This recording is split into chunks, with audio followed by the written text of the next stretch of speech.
All right, guys, welcome. This is the last video for, let me make sure my camera is going up. There we go. This is the last video for, which one is it? This one? That's weird. Uh, Hopefully, social psychology. I haven't done one in a while, but it is. It's the last one I did got. I think the last one or one of the ones I did got taken down by YouTube. So I probably won't be showing the cool videos or the neat videos that I found. I will go to them on YouTube, but I'm not going to actually show them because I don't want it to get taken down so you guys can't see it. The last one I did is that was taken down is in Teams. It's right here, Unit 14, Part 3, Cognitive Dissonance. This one. That one got taken down by YouTube. So it's because I showed another video inside that video, I think. It actually said it was inappropriate content, which I'm assuming is based off of the video that I showed in there. And because my content is technically marketed towards children, you guys, so I can't, and I have to say that. I don't know. I just wanted to make sure I was doing it the best way possible. Anyways, it's right here. I assumed it was taken down for copyright, but it was. It was taken down for inappropriate content. So I have no idea why it was taken down actually. So, anyways, so it's right there to watch that one if you want to. Might help out with what you're reading, and it might help you understand it more. Obviously, you can pass the quizzes without watching my videos. You guys could just open up the book, open up a quiz, not even read, and find the answers probably. But that's probably not the best way to do the learning. Just a heads up. I am entering grades, so hopefully you're doing that. Anyways, I gotta work faster. Here is another little thing I wanted to go over right here. This is not mine, but it was made by another teacher. Uh, so it's some updates. Uh, Students with questions are encouraged to reach out to AP teachers. So that's not here. That's another school, so don't worry about that. So we'll know more April 3rd. Talk about that. This is just a neat little thing. If you want to know more about what the testing is and stuff like that, it's collegeboard.org/AP-COVID-19 dash updates. Sorry, my cat's yelling at me. Let me see. Uh,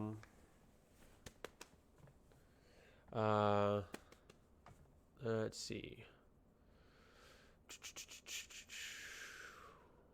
We are committed to tell students' families. So the AP classes begin on today, Wednesday. So they're now uploading some videos to YouTube about what you guys can, about the topics. The current topics are weird. We'll scroll down to that real quick. I thought that was in here. Maybe I pulled up the wrong one. Anyways, the current topics. We'll actually pull that out. No. Back. The current topics are Unit 12 and 13 stuff, so technically it's not on the test. But the reason they're doing this is because that was what they planned to do before. They might have already recorded the videos. They will do the review sessions starting later, probably next week. Remember, there's two test dates. One that's early if you want to get it right away and get it done, and one that's later. We will know when those are April 3rd. So here, where can students access the classes? So if you guys want to know where to go, open link a new tab. It's advanced placement. Go to YouTube, go to advanced placement, and they will have the classes for us. So we will want, obviously, psychology. So go to view poll playlist. So right now they have the first two. It says they're live. Oh, no. They're scheduled when they're going to be live for. So today at 1 p.m., so in an hour, they're going to have 8.1. This might be closer to 1 p.m. when I upload this. And 8.2 will be uploaded at 1 p.m. tomorrow. So if you guys want to learn more about psychological disorders, watch these videos. I'm not going to do them. If they're going to be doing them, they're going to be way better than mine. So watch these videos. I'll watch them too, or at least a couple of them, and see what they are. And if I wanted to add something, I will. But you guys want to watch these, this is where you go. YouTube, then go to advanced placement, and then find psychology. Then that'll be our course. There's the first two starting today. Can students attend these classes even if they're not taking the AP exam? Yes. If you guys are going to college and you want to study psychology, even if you're not taking the AP exam, go watch these videos. You need to know this stuff for the college classes that you'll be taking in the future. Here's all messed up. Anybody can watch these. So we already know it's going to be 45 minutes. It's going to be free response. Either be FRQs, entire FRQs, or just short answers, maybe. They might change it to just multiple short answers from different units. Guaranteed, if you are studying, it's going to be one from research. At least that's what they told us was going to happen in the past. It's always one on research methods. So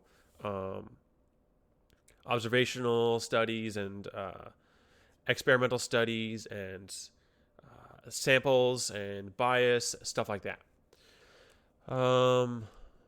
So currently the videos, the ones that are going to be uploading to YouTube, are 25% of the AP course, the stuff that's not going to be on the test. You can use your phone, tablet, smartphone, and you can take pictures of your answers and then send those in for the test. I thought there was more. Anyways, so we're going to get to the lesson. I thought I had more. There's my email stuff. Where is it?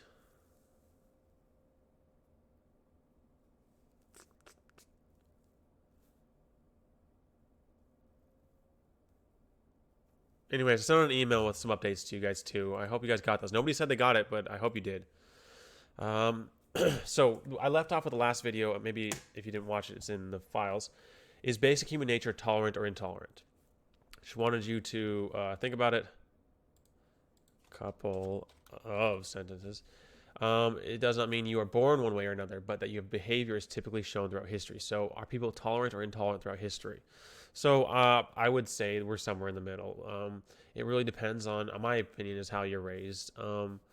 But there are people that are raised fine and they're intolerant, and people think they're tolerant and think they're woke, and they trash people who don't have the same opinions as them because they don't believe in I'll just use an example. They don't believe in the death penalty, but someone else does, and then you trash someone because they have a different belief. That's not very tolerant. So they think they're woke because they have this popular, they stick with the popular mindset of, which the popular mindset right now is death penalty is not okay. I'm about to sneeze. So if you're in that mindset, you think you're woke, you think you're smarter than everybody else, and then you become intolerant. So I think we're probably closer to the, I think we're in the middle, but closer to maybe 6 or 7, but not as bad as people think they are. So the next question is your baby racist? There are some great videos on this, some amazing videos on this, and I want to show them so bad. And you know what? I'm going to show them, and if it gets taken down, it gets taken down. But you guys got to watch these videos. So on YouTube, racist babies. This is not the correct way to look it up, but this is, it'll get us to the right place. So are your babies born with bias? You know what the first link you want? Race bias. Here's a good one. There's a whole episode on CNN about this, and it's broken down into these different ones. Watch these if you're interested in race and views on it. Watch one of them.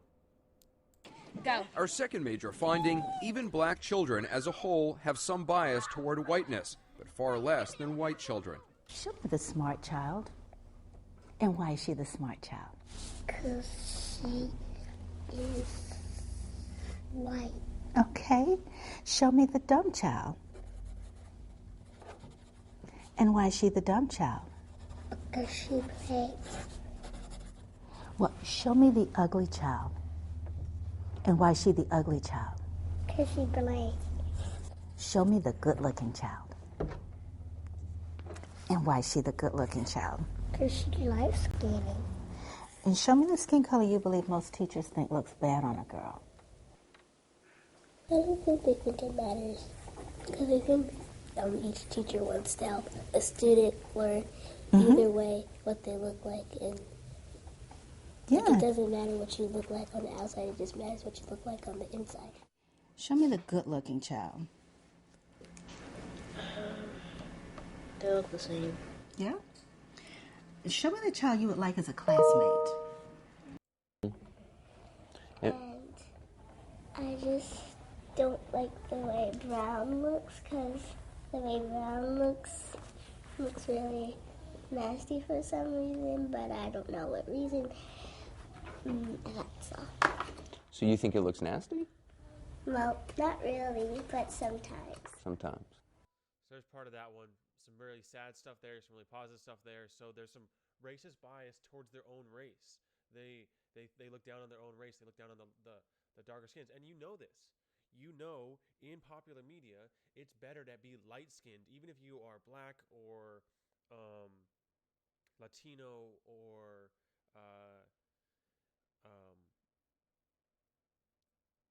Indian or Native American. There is this bias, if you are in our culture, towards being a lighter skinned of your race, of your ethnicity. So generally, people think better about the lower ends down here, even if they are of the darker skin. And you saw it was mostly for those little kids. Some of the kids grew out of it, but apparently either they're picking it up on parents, what they're doing, and what happens. And there's some other videos here where girls will usually pick and want to play with the white doll. And here's some subconscious bias. Michaela is the race of the children in the picture. Marcy and Renee are in school together, and they're in the hallway, and I'd like you to tell me what you think is happening in this picture. She probably looks like she's gonna steal it because Marcia's like, oh no, what happened? And he's like, hey, look, $20. And so, do you think that Renee is doing something good, bad, or just neutral? I think she's gonna take the money. Do you think that Renee and Marcy are likely to be friends or not? Not really. And what do you think about Marcy's parents? Do you think they'd be comfortable with her being friends with Renee or not? Well, if they find out the situation that happened, they might be a little concerned about if Renee's a thief. Mm-hmm. In this one, we have Erica and Allison, and they're also in the hallway at school. Can you tell me what it seems is happening in this picture? Allison looks like a sweet girl, so I think that she would pick up Erica's money and give it back to her. Okay. So then, do you think Allison's doing something good, bad, or neutral? Pretty good. And what about Allison and Erica? Do you think they're probably friends or not so much? Yeah, they're probably friends. That should upset you. Literally just showed racism, not on purpose. Because she said that if it was basically, if the white girl was picking up the money, that she would be friends with the, we'll just say it's white and black or white and Latino, a darker skinned girl. So they said that they would be friends, but so she'd be okay with being friends with someone of darker skin, but she did have this subconscious bias of thinking that the darker skinned girl would be doing something negative and the lighter skinned girl would be doing something positive. Okay. Do you think Erica's parents What you would usually say is, let's blame the parents. The parents probably taught her this way. The parents are probably racist. would like it if she was friends with Allison? Racial bias, a bias that kids develop from messages they hear at school, at home, the characters in the TV shows they watch, and what they see online. And Michaela's reversing the scenarios based on race wasn't unique. 24%, almost a quarter of all children, both white and African American, saw their own race more positively than the other race. So same thing. Well, this is a little bit different than the other example because we're talking to older kids with this example, because older kids, the other pictures we were showing doesn't really work. This example here doesn't really work with older kids. So you have to come up with a more subtle way to ask the question. So it said 25% were still showed that bias. And the other 75%, I think, are just more aware of what's happening in the questions. They're able to catch, oh, I was being wrong there. And this happened across all ages and all school types, no matter the racial demographics. What do you think happened in this picture? The girl pushed her. And what do you think is going to happen next? Brandon's going to help her with her books. So do you think that Randy's doing something that's okay, not okay, or kind of in the middle? Not okay. Not okay? Was Andre doing something good, bad, or just okay? Good. Michaela's answers were very much in line with her. Michaela's parents, Jim and Jennifer, agreed to watch their daughter's test and talk about her responses. Well, if they found out the situation that happened, they might be a little concerned about if Renee's a thief. Mm-hmm. When you see that, what goes through your mind? I mean, is there a conversation you want to have with her? Is there stuff you want to know more about? I would definitely want to pursue that conversation with her and find out why her perception was different based upon the color of the girl's skin. What changed in that scenario in her head? It's a teachable moment. It's a it's a realization like, well, maybe we have to do a better job or focus more on. So what they're saying is these parents either really good liars or whatever, and they are racist and they've been teaching her this way, to act this way, or more likely than not, she was subtly influenced by society and society's beliefs about color of skin and what's better and what's not, and that changed her outlook. And then there's other video here, Our Baby's Born with a Bias. So this video is really great. That video, I'm not going to or anything. This video basically shows that babies will pick a doll. Like they'll do play scenarios where one doll picks the same. They ask the children. Basically, they give an option between graham crackers and Cheerios, and the child picks Cheerios. And they give them two dolls. One doll picks the Cheerios, like the baby does, and one doll picks the graham crackers. And that baby will later then choose the doll that picked the same thing. So they have a bias towards things that they agree with, even at a very young age. Then they also do an example where they show one of these dolls, I guess it's a stuffed animal. Sorry, I should say stuffed animal.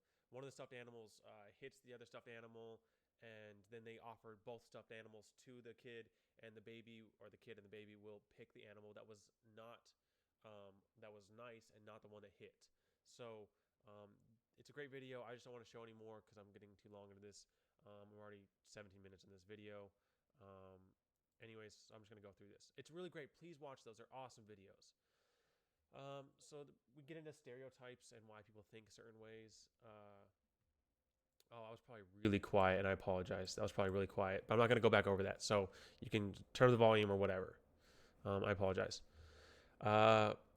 So you can read it. It's a stereotype. So it's just one thing that we have these biases and we don't realize we have them. Here's a bias in a news article. It's a great news article from Katrina when the flooding was happening. So it says, a young man walks through chest-deep water after looting a grocery store in New Orleans Tuesday, August 30th, 2005. Two residents wade through chest-deep water after finding bread and soda from a local grocery store. So these white people are finding stuff from a grocery store, and this, I'm assuming, based off the hair and the dreadlock, or I think dreadlocks, or no, those are not dreadlocks. Based off the color of his skin, that he's black. This child is looting, finding. So there's this bias, and we don't realize that we're doing these things all the time. So they're both on the same day, not from the same article, but from the same website that shared articles, but they're 2 hours apart. So there's these stereotypes and biases we have. So stereotypes, prejudice and discrimination. Prejudice is not the same thing as discrimination. Prejudice is a negative attitude held toward members of a group. So a prejudice is just an attitude you have. It's thoughts and beliefs in your head. Almost everybody has some sort of prejudice. You think you're better than someone else because you were raised in Arizona and they were raised in California. Or you think you're better than someone else raised in the South because they have a different culture. Or you think you are better than someone because of your race, or because of the fact that they're poor, or whatever it is. Everybody has some sort of prejudice that they ignore and they call other people out on.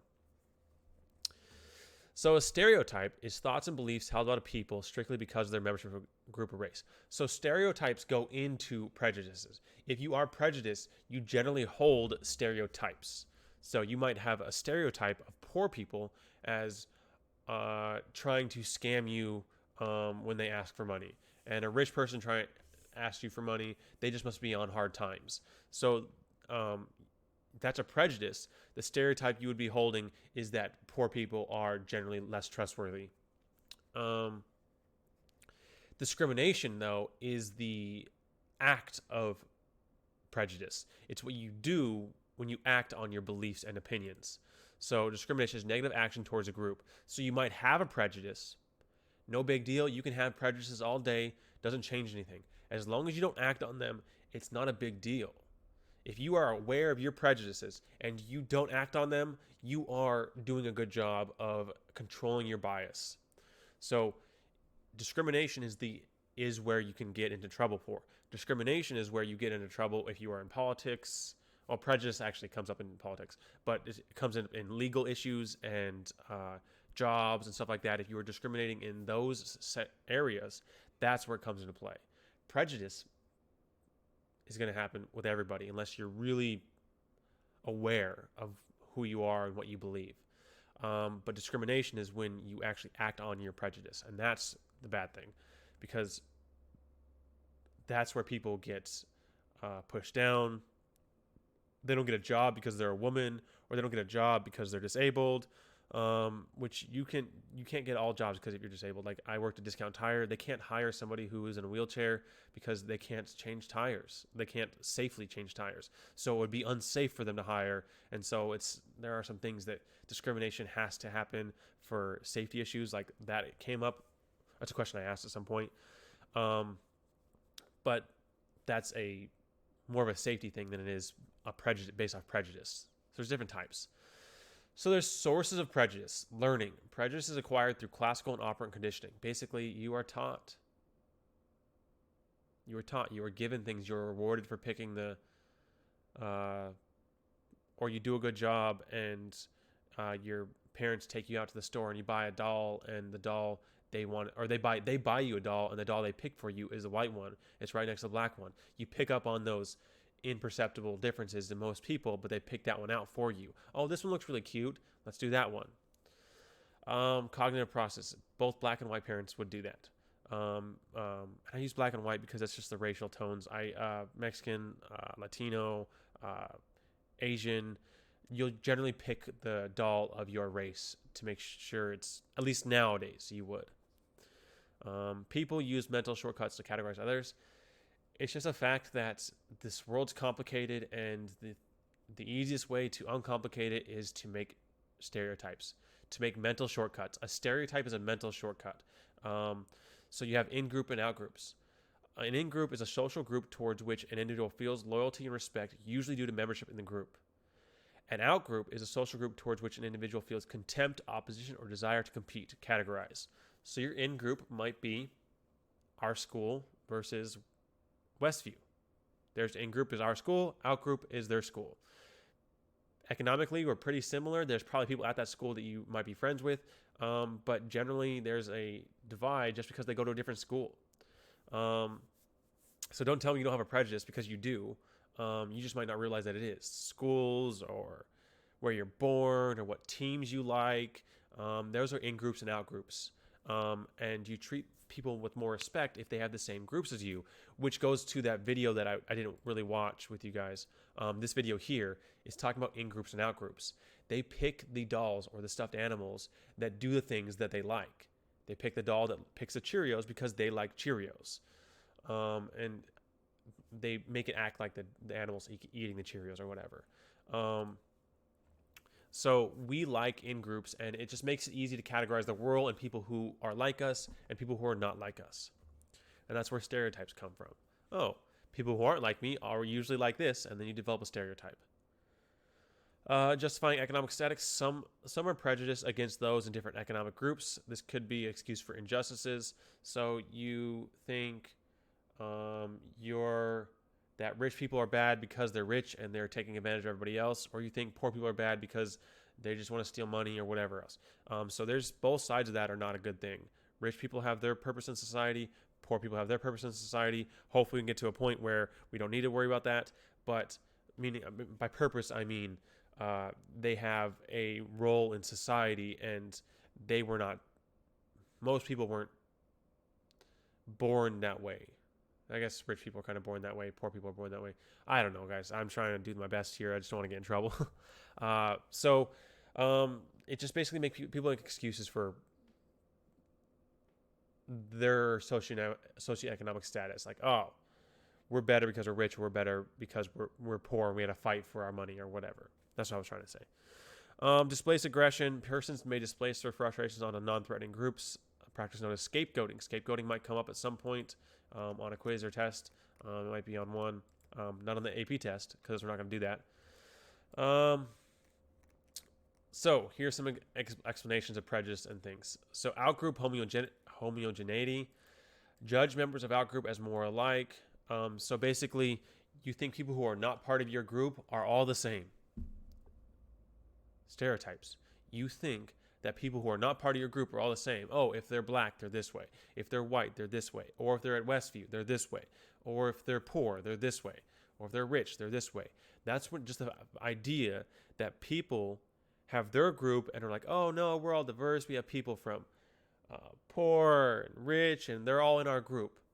But then when you look at people's other groups that you're not part of, you think they're all the same. Oh, all those people are the same. Scapegoat. Blame other groups without as much power. So scapegoat would be pretty easy to say that women don't have as much power in the U.S., so you can put a scapegoat on them. You can blame them for what's going wrong or whatever.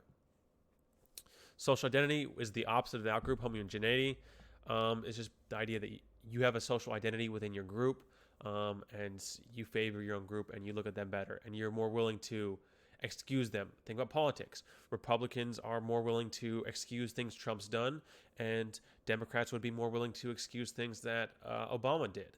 So you favor your own group. Oh no, he was just saying that. It's not what he really believes or whatever. Learning theory, classical opera conditioning. So there's another reason in cognitive easier to organize if you categorize. Cognitive is really simple. It's just that we make categories in our brain. Basically, we judge people very quickly. And it makes sense, evolutionarily speaking. It makes sense to judge people. Sorry, I have it this way. I guess I can put up the PowerPoint like this. It makes sense to judge people because if you were going to walk down the street and it's dark out and there looks somebody who is bigger than you and they look scary, it makes sense to judge them and walk to the other side of the street because it's for your safety. Not saying the color you should use the color of their skin to do that, but that's what people will do because it's an easy way to make themselves feel safe and make themselves feel comfortable with the way the world works. Scapegoating.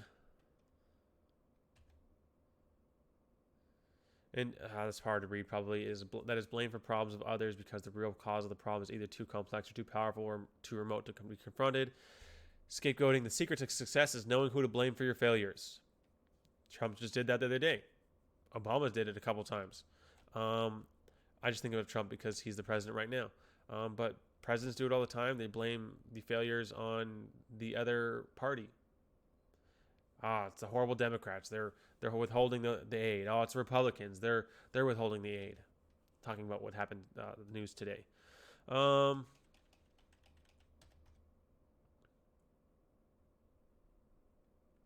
The famous group of scapegoating is the Holocaust. Hitler blamed the Jews for their economic decline. The Jewish people were holding all of the money and the power, and they were taking advantage of the system. And so the Jews with less power, because there weren't that many of them in comparison to the rest of society, or the rest of Germany and Europe, that they got blamed for it. And it was easy because they were a smaller group.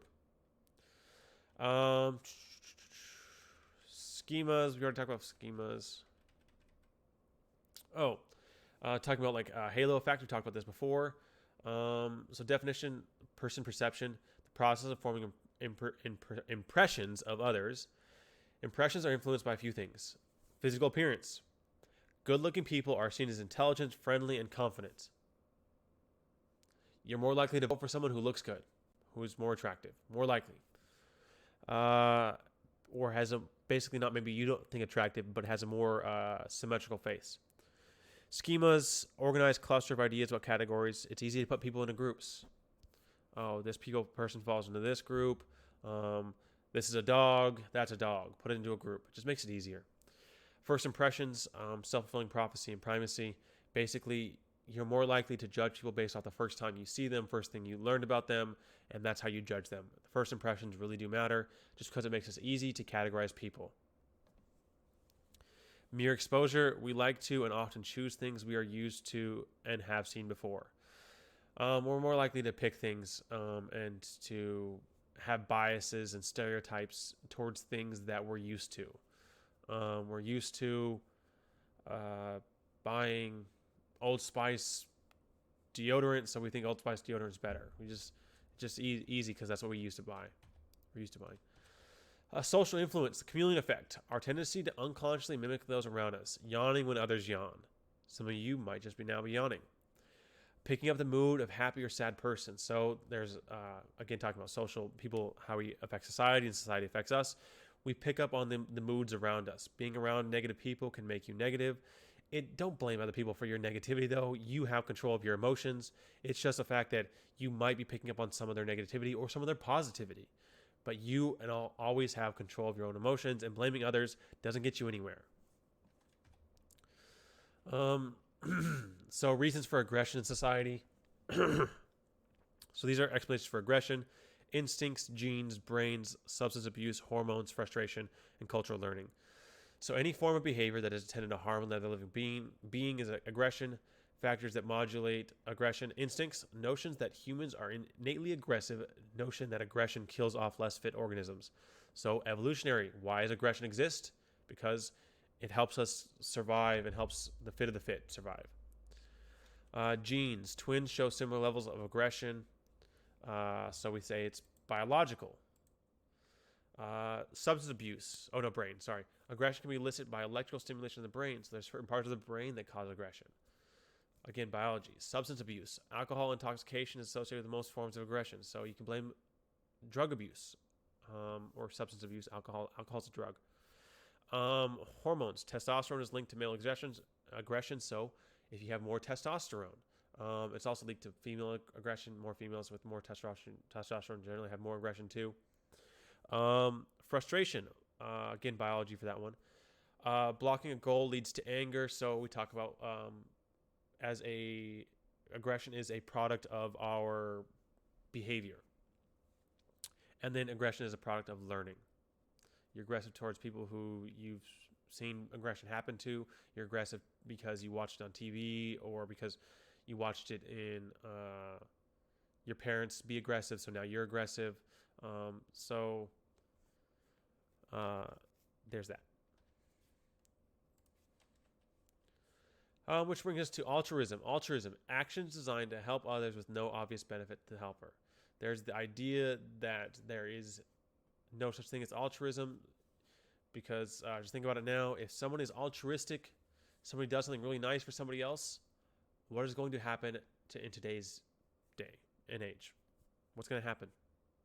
If someone does something really nice for somebody else, what is going to happen? They are going to post it on social media, and they are going to get the positive, oh, wow, you're amazing. That's so awesome. That was really kind of you. All the likes and the hearts and whatever emojis people are going to put on it and reactions. So you can say that's not altruistic. They did it. If it was altruistic, they would never say anything about it. They would just do it, and then they would go about their day. So altruism, if you're altruistic, it can help the survival of genes, evolutionary. So if you're just helping others, it helps the genes survive. Egoistic, so you can be altruistic or really nice to people because you think it might help you in the future, which is not true altruism. And then empathy altruism hypothesis. Sometimes for selfish gains, other times truly selfless and motivated by concern for others. So there's the egoist version and the altruist version of altruism. So yuck, he's hideous and makes me feel bad. I should help him to make him feel better. Egoist option, to help other people to help you. And the altruist, poor man, he must feel awful. I've got to help him so that he feels better. Kitty Genevieve's story, which I already talked about. This would have been really big on the test, and I know it's in the test for the end of the week. Methods of persuasion. Persuasion is a direct attempt to influence other people's points, attitudes, view. So there's a central route of persuasion and peripheral route of persuasion. We've already kind of talked about this before when I had you guys do the send me the ads and how they were trying to persuade you. This is the same thing, or to get you to buy their product. Same thing. There's the central route of persuasion, using evidence and logical arguments to persuade people. Easy. I'm just going to persuade them by giving them evidence. Coronavirus,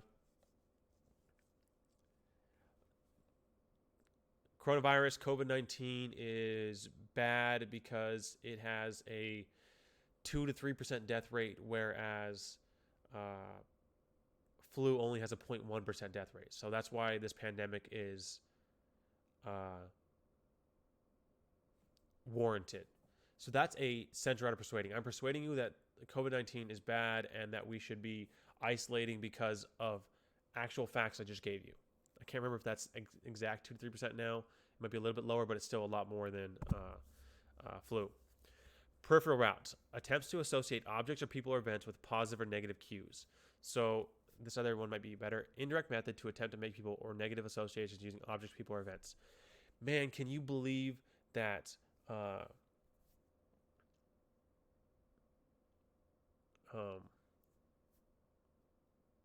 call somebody. This is not true. Charles Barkley died of COVID-19. It doesn't that scare you? Doesn't that make you feel afraid? Doesn't that make you want to stay inside? Oh, did you hear about Karen? Her kid got COVID-19. She got coronavirus, and she's in the hospital. Like, those are technically facts, but what they're trying to do to persuade you is the peripheral route. They're trying to use emotions and other things to persuade you to have a belief. So there's two routes of persuasion. They're pretty easy. Central route is just facts, and peripheral route is using your emotions and other things.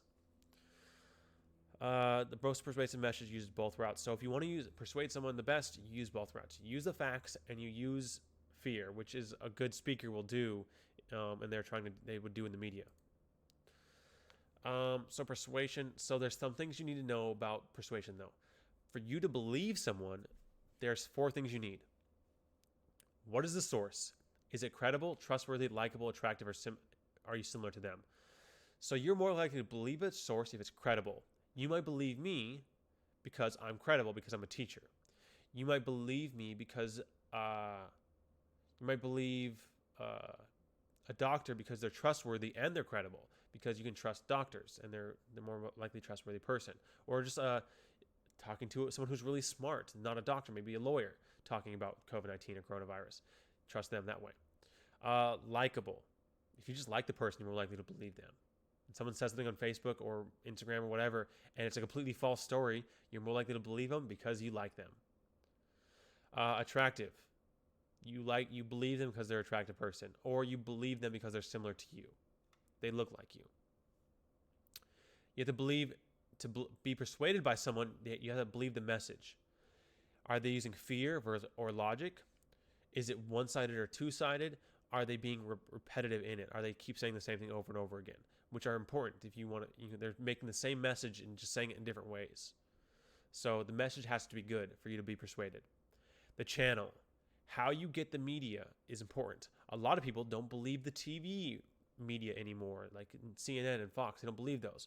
But the people they say, Fox is bad or CNN is bad, the popular media is bad, you shouldn't believe them, they're all corrupt. Like, that's what Trump says, and that's what my family says, and that's what both sides say. Just don't believe the media. But they will willingly go out of their way and just believe a random post on the internet by a random person they've never met, as opposed to the news media. At least the news media has to be held accountable in some way, and you can hold them accountable. But I'm not saying they're always right, but at least they can be kind of held accountable. Radio, basically, how are you getting the persuasion? How are they trying to persuade you? Through person, through TV, whatever it is. That changes whether you believe them or not. And then it depends on you. It depends on your personality, your expectations. If you expect not to be persuaded by an argument, you're not going to be persuaded. Your pre-existing attitudes, if you believe a certain thing, it's going to be hard to persuade you otherwise. Your intelligence makes it harder or easier to persuade you, and then your needs. So they need to be repeated exposure to the same stimulus. So we have to keep telling people over and over and over again to stay inside before they might actually be persuaded to stay inside. Two-sided arguments. Are they giving you the opposing view when after giving that view they have to discredit that view? So that's a big part of persuading somebody. Yeah. Everybody should get universal basic income, $1,000 a month. That's gonna be that might be happening with this new bill they're coming out for a short time period. And if you disagree with that, you need to disagree, give the opposing view, and then discredit that viewpoint. Meaning, admit the weaknesses in your argument and then destroy that argument. And then there's obviously the role of the messenger. The more attractive someone is, why would she need to be naked or assumed to be naked in a Smart Water ad? Why do I need to see her shoulder? Why didn't she look like that when in a CoverGirl ad? Why do I need to see her face at all for a nail polish ad? Why would you need to use Usher or his success to sell a credit card?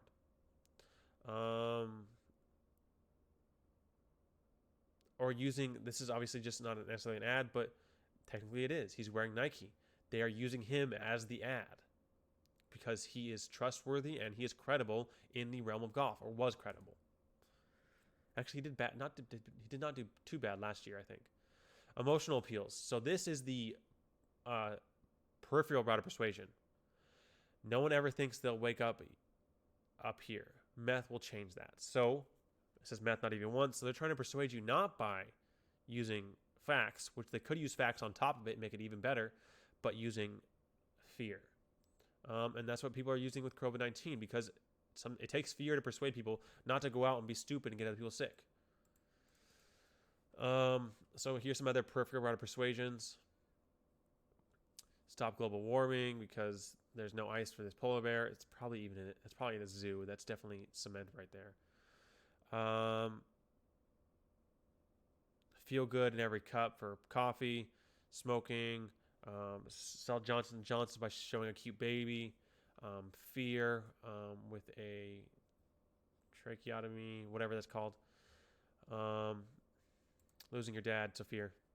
And then there's, we've already talked about this in advertising before, so they use sex appeal, snob appeal, appeal to tradition, appeal to authority, outright propaganda, and use plain folks.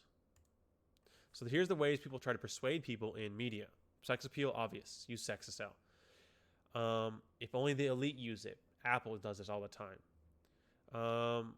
Appeal to tradition. We've been doing this for 1,000 years.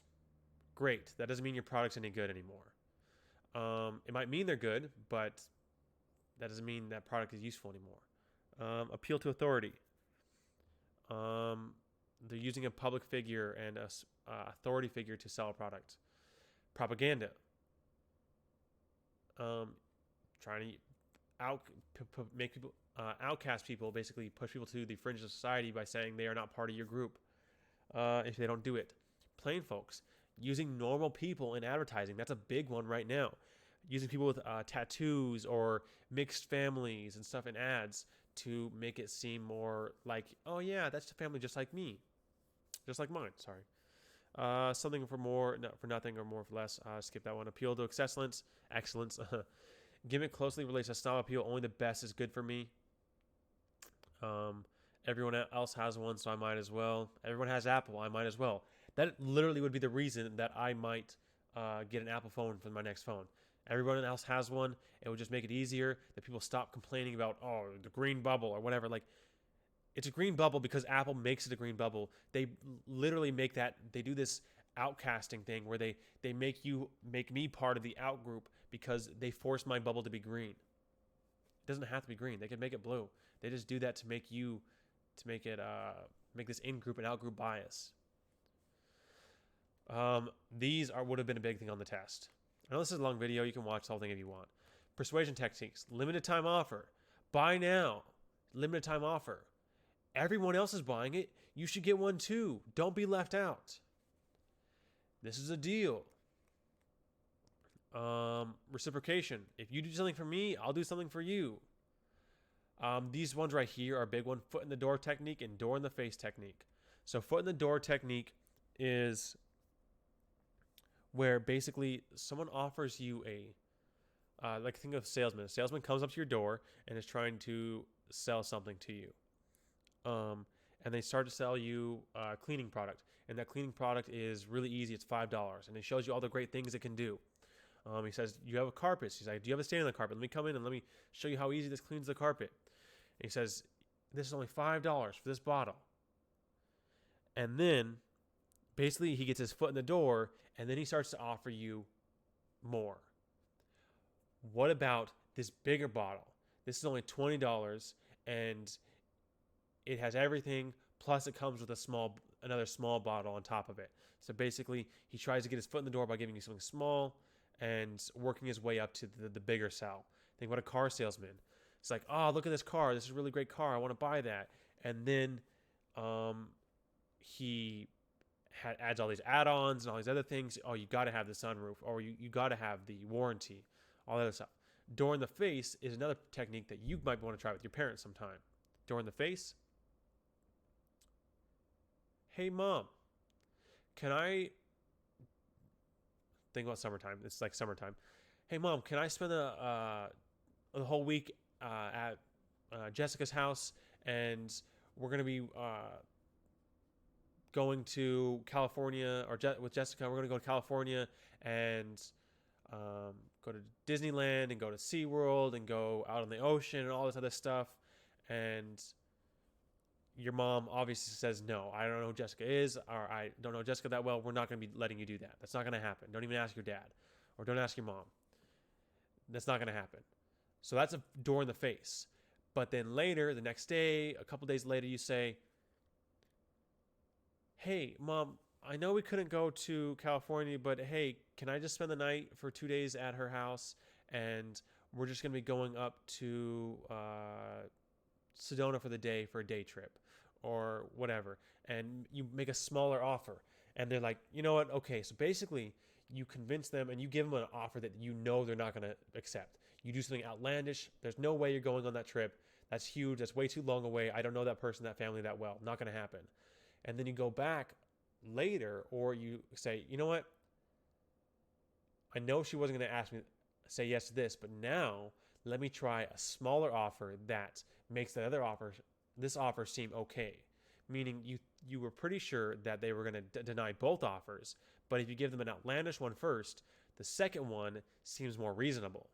And that works in the door in the face technique for the salesman too. Think about a car salesman. Look at this. It's got all the offers. It's got everything. Oh, man, I really love this car. You drive it around. It's got the heated seats and the cooled seats and for Arizona. And it's got the auto drive, self-drive, whatever, where you don't really have to pay attention as much, which doesn't really exist like people think it does. And it's got all these features. And then they tell you the price. And you're like, nope, not going to happen. I can't do that. $40,000, way too much. Door in the face. And then the car salesman comes back, you know what? That might be too much, but what about this version of it? It looks the same. It's got pretty much all the same things. We would just take out the self-driving and the sunroof, and it's still the same car, and it still drives the same. And then you're like, you know what? That's a better offer. So basically they give you an offer that you know you're going to deny, and they come down with a better offer.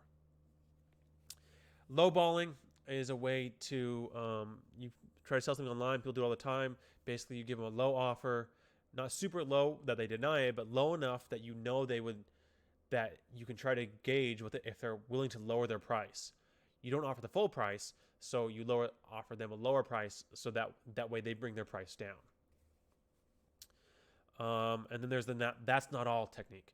If you buy this $20 things, that's not all. We'll throw in a whole package of think about like OxyClean or something from when you were younger. If you buy this box of OxyClean, we'll throw in this spray bottle of carpet cleaner or whatever. So that's not all technique. It's just like to push people who weren't going to buy it over the edge and say, you know what, if it comes with that, I'll get it. So here's the door in the face technique that explained better.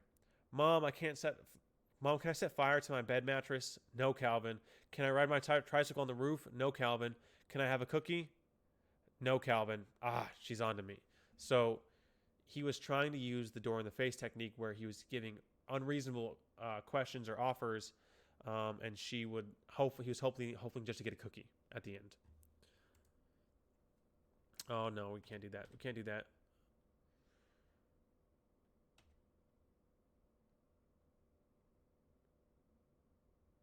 Oh yeah. So I would love to do this with you guys.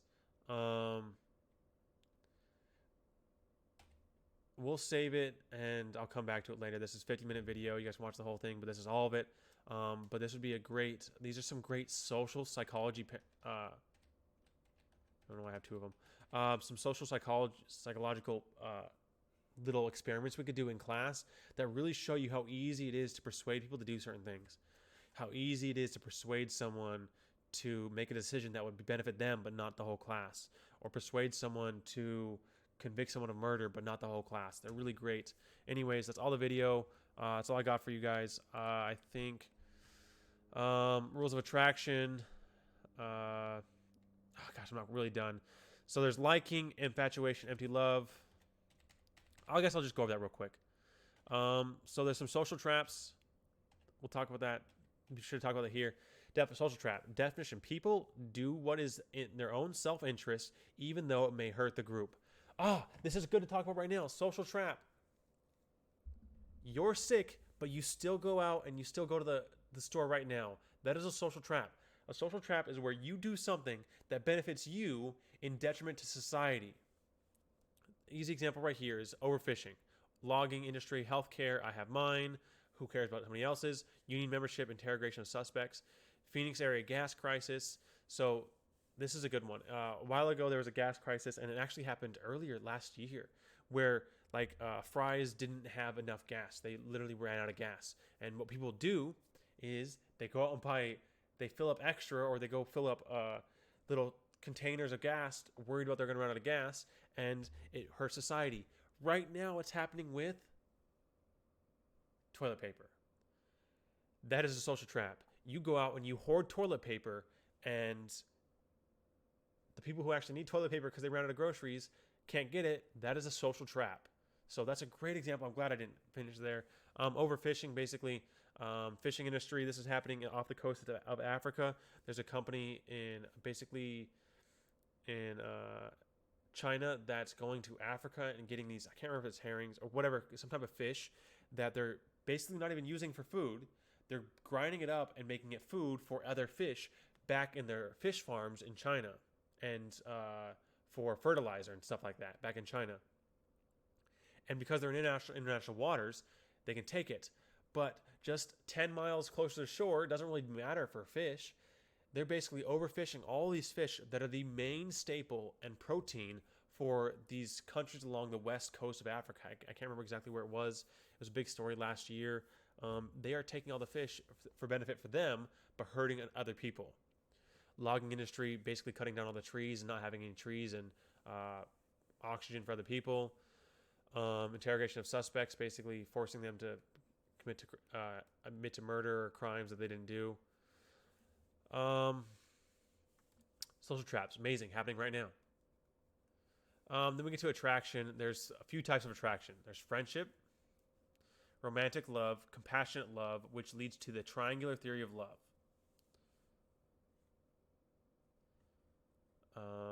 I guess I'll get to that in a second. So there's why do you become attracted to people? You think you become attracted to people because you made the choice, but sociology tells us it's not that simple. You become attracted to people because you're close to them. You're not going to become attracted to someone you've never met. You're not going to become attracted to somebody that you've only date someone that you've only seen once on the street. You're walking down the street, that person's cute or hot or whatever. You're not going to really do anything about it. You're just going to keep walking, and you're not going to really become attracted to them, like have a physical interaction with them, because you can't and aren't exposed to them. So proximity, all just like a dating app, you're more likely to swipe right on someone who's closer to you than someone who's farther away because it makes it easier on you. Simple as that. It's easy. Or basically the mere exposure effect. This would be on the test. This should be bold. Mere exposure effect. The more you're exposed to someone, the more likely you are to date them. Wendy, my wife, didn't like me very much when we first met, but sat next to her every day for a year in class. Look who won. Similarity, commonalities between two people. You're more likely to like someone just because you have things in common with them. Not by your choice, you just have things in common with them, so you're more likely to have things you can do with them. Which is not, these aren't negative things. They're just be real with yourself that it's not always a choice you're making. You're making choices based off of things that fit your life. Reciprocity, the tendency to like people who like you. You're gonna like someone who likes you. It's really hard to like people who don't like you. Yeah, you say you like someone and then they deny you, and that hurts for a little bit. But after a while, you know what? If they don't like me, oh well, they're lost. You ask somebody out and they totally deny you and they're rude about it or whatever, and they totally blow you off, and you totally lose attraction for them because they don't reciprocate their attraction. Physical attraction. You're more likely to like somebody who has pleasant physical appearance. Basically, their symmetrical face. They have signs of health, less acne, unlike me right now. And these do depend on culture, but the similarity and signs of health are pretty much universal. So different cultures like different things. Blonde hair, lighter skin, blue eyes, dark eyes, straight teeth, white teeth, their dress. Those are all different based off culture. And then matching hypothesis. You generally date people who are equally attractive to you. So if your picture is put out there and people put you an average of, not a good thing to do, of a 1 to 10, and people put you an average of a 7, you're more likely to date another 7 or marry another 7. Whether you think you're more attractive or not, you're more likely to date someone. If you guys watch How I Met Your Mother, they have a cool little hypothesis here. They call it the reacher and settler hypothesis. So they say that everybody in a relationship, one person's a reacher and one person's a settler. The reacher is a lower number, like a 4 or 5, and they reach and they get 6 or 7, or really lucky an 8 or whatever. And then the settler is someone who's 8 or 6 or 7, and they settle because they haven't found someone else for someone who's lower. And they just basically say that someone is always more attractive in a relationship. That's just not true. It's funny, and you can probably find some examples for it. Think about like people who have money and people who don't, more likely to date someone who's more attractive if you have money. But those are other things that you're giving up for. You're giving up this matching theory for basically something else that you find attractive, money. But usually you date people who are equally attractive. The most attractive quality I find in a woman, her ability to acknowledge my existence. I find you very attractive. I don't know what this one was for. I can't remember why I put that there. Or I didn't even use this. I took this from somebody else. I don't know why they put that there. Evolution. Think about that. Men are attracted to women of beautiful, youthful women because if you're a youthful woman, you're more likely to be able to give birth to a strong, healthy child. Women are more attracted to men with resources and social status because they'll be able to more likely take care of that child. Evolutionary perspective on why you dated someone. And then there's a triangular theory of love. Lots of triangles in psychology. So there's the liking corner. There's the empty love corner and the infatuation corner. So if you like someone, you have intimacy with that person. You have liking and intimacy with your friends. You can share things with them. Infatuation is passion alone, sexual attraction basically. Obviously, you don't have this with your friends. Empty love is decision or commitment alone. Empty love usually doesn't happen with friends. You're not going to just have a decision to be friends with someone because they have some economic benefit to you. You might, but empty love is basically, think about arranged marriages. That would be an empty love that might develop into liking and maybe even infatuation, but it might start out as empty love. Or it could just be that you decided to marry someone because you had nobody else. That would be empty love. So hopefully you have all three. Why do I say hopefully you have all three? Because empty love is important. Because sometimes the infatuation will disappear, sometimes the liking will disappear, and then it's your commitment that holds you together with that person. Intimacy is important, that you like doing things with that person. Infatuation is important because you should be sexually attracted to that person and not want to go outside of your relationship and be sexually attracted to somebody else. So if you have a combination of just two, though, which is usually true for different periods of your relationship, might have different ones. So you might be very much in the beginning just infatuation, and that develops into liking, and that's romantic love. You found them really sexually attractive, and then over time you actually like the person. Romantic love. Or you like the person, but you're not really infatuated with them, and you just decide to marry them because you like them. That's companion love, intimacy and commitment. Or maybe this could just be friendship. You like someone, but right now you don't like them, and it's just, you know what, I'm committed to this relationship. I'm gonna stay with it. Infatuation and empty love, basically you don't like the person, but you find them attractive, and you decide to be with them. Basically, you're just with them for whatever economic benefit they have, and you find them sexually attractive. That's fatuous love. Just basically, whatever, I'll marry them. I don't really like the person. I think they're stupid or whatever, but they're attractive and they have money, whatever. Consummate love is all of them together. That's what you want. It's never going to happen all the time in all your relationships, but that's what you want in a romantic relationships. So over time, romantic love, basically this starts out really high, and you guys probably know that, and then it goes down. Has its peaks and whatever. There it goes down, and then kids leave, and it peaks again, or something like that could be happening here. And then I think that's what's happening. And then companion love increases over time. So over time you have this, and basically what we're saying is you go from less of the sexual relationship and more into the commitment of the relationship. It just happens for most people. Anyways, that's it. It's an hour-long video. Watch it as much as you want. Jump around. That's the video. Sorry it was so long. I'll try to upload it to YouTube. If not, well, it'll be in Teams.